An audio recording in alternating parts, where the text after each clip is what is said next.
राम राम राम घन्टे पार्टीको सरकारको सुन पैसा र चाँदी त कति हो जग्गा घर खेत भनेर चाहिँ विरोध गर्नेको संख्या एकदमै भत्तै बढेको छ सामाजिक सञ्जालमा जो पुराना नेता कार्यकर्ताहरू हुनुहुन्छ पुरानो पार्टीका।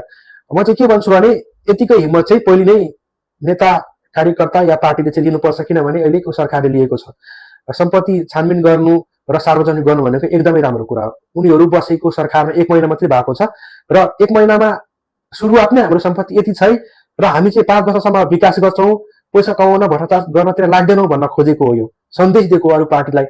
तर यो कसरी कसले बुझ्छ र अझै छानबिन गर्न बाँकी छ नयाँ पुराना पार्टीहरूको जो 30-35 वर्षदेखि देशमा चाहिँ शासन चलाएका छन् खोक्रो बनाएका छन् उनीहरूको पनि आउला।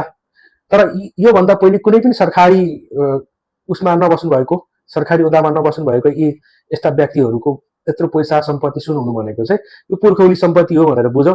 मैले चाहिँ त्यसरी बुझेको छु। यहाँलाई कस्तो लाग्छ आफ्नो प्रतिक्रिया कमेन्ट बक्समा लेखेर फलो गर्न पनि नबिर्सिनु होला। धन्यवाद।